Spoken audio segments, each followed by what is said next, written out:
Ви благодарам, председателке на комисијата.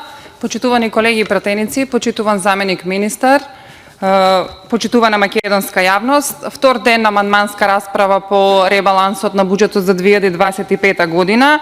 Овој пат, за среќа, имаме можност да дискутираме по амандманот со кој пратениците од Социјалдемократскиот сојуз бараат финансиски средства за реконструкција на регионалниот пат Кратово-Пробиштип, бидејќи претходниот пат, кога расправавме на комисијата за буџетот, предлог буџетот за 2025 година, истиот амандман беше повлечен од страна на пратениците од Социјалдемократскиот сојуз, па би сакала да прашам зошто тогаш го повлековте амандманот.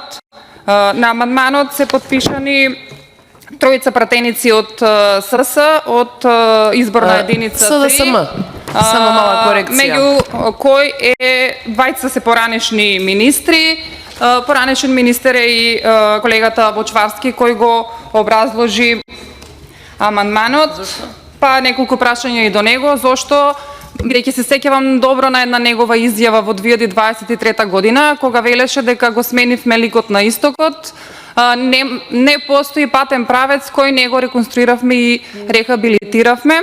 За жал, овој патен правец тогаш во тоа време најверојатно го имавте заборавено. Ги имавте заборавено жителите од Пробиштип и Кратово, кои, како што рековте и вие, секојдневно патуваат од една до друга општина. Вака, почитувани колеги, со поднесување на популистички амандмани, кои еднаш ги поднесувате, па ги повлекувате, па повторно ги поднесувате, не покажувате дека водите грижа за граѓаните кои живеат во Пробиштип и Кратово. Вистинска грижа за граѓаните се покажува кога во овој ребаланс имаме зголемување од 671 милион денари во овој дел, кога 3,8 милиарди денари се распределени за капитални инфраструктурни проекти, за локални и регионални патишта, железничка инфраструктура. Морам да истакнам и сите ќе се согласите со мене дека зборуваме за еден од најголемите сектори по обем на капитална реализација. Денес, како никогаш порано, државата е големо градилиште. Во моментот се градат 4 автопати во вкупна должина од 150 километри, Кичево-Охрид, Гостивар-Букојчани, Гостивар-Тетово, Прилеп-Битола. Веќе пуштена во употреба е делницата Градско-Дреново со вредност од 37,4 милиони евра. Пуштен во употреба и експресниот пат Страцин-Крива Паланка со вредност од 98 милиони евра во должина од 25,4 километри. Се согласувам со вас и факт е дека овој патен правец мора да се реконструира и рехабилитира, најмногу за жителите кои живеат во овие две општини и го користат секојдневно патувајќи од една до друга општина.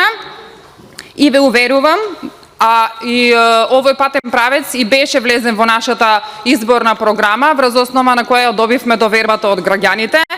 И ве уверувам дека овој патен правец ќе биде реализиран, ќе биде рехабилитиран и ќе биде реконструиран во најбрзо време, а граѓаните од овие две општини ќе возат по нов, безбеден и реконструиран патен правец.